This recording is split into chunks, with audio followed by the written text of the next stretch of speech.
বাংলাদেশের এক অত্যন্ত গুরুত্বপূর্ণ রাজনৈতিক ব্যক্তিত্ব, যিনি অনেক বছর ধরে দেশের নেতৃত্ব দিয়েছেন, আজ তিনি অবস্থান করছেন ভারতের মাটিতে।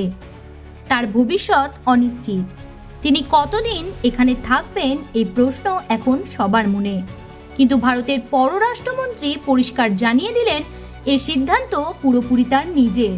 ভারতের রাজধানী নয়াদিল্লিতে একটি বড় কূটনৈতিক আলোচনার ফাঁকে ভারতীয় পররাষ্ট্রমন্ত্রী এস জয়শঙ্কর তুলে ধরেছেন সেই ব্যক্তিত্ব, অর্থাৎ শেখ হাসিনার পরিস্থিতি। তিনি বলেন যে বিশেষ পরিস্থিতির কারণে তিনি ভারতে এসেছেন, সেই পরিস্থিতি এখন তার সিদ্ধান্তকে সবচেয়ে বেশি প্রভাবিত করছে। গত বছরের আগস্টে তার 15 বছরের ক্ষমতার অধ্যায় শেষ হয়েছিল এক ভয়াবহ ছাত্র আন্দোলন ও গণ অভ্যুত্থানের মধ্য দিয়ে। ঢাকার রাস্তায় তখন উত্তাল জনতা।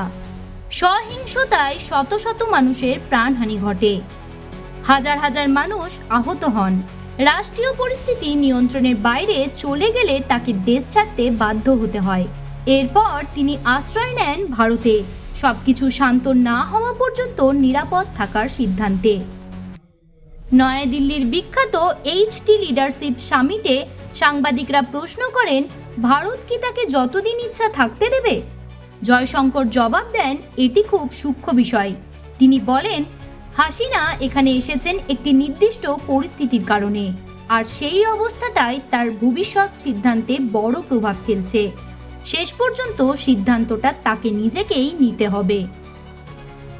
তিনি আরও বলেন, বাংলাদেশের বর্তমান নেতৃত্ব আগে থেকেই অতীতের নির্বাচনী প্রক্রিয়া নিয়ে আপত্তি জানিয়েছিলেন।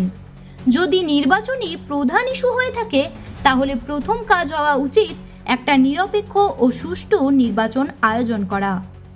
এমন পরিস্থিতিতে নতুন করে প্রশ্ন ওঠে যে দেশ বদলালেও কি তিনি এতদিনের রাজনৈতিক চাপ থেকে সত্যিই মুক্ত? তার দেশে কি ফেরার পথ শীঘ্রই তৈরি হবে, নাকি বর্তমান অস্থিরতা আরও দীর্ঘমেয়াদী প্রভাব ফেলবে? সব নজর এখন তার সিদ্ধান্তের দিকে।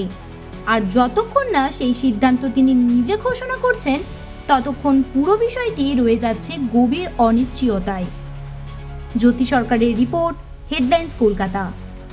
আনন্দ আর ভালোবাসার দীপ্তিতে গড়া সমুজ্জ্বল পরমা, ঠিক তোমারই মতো।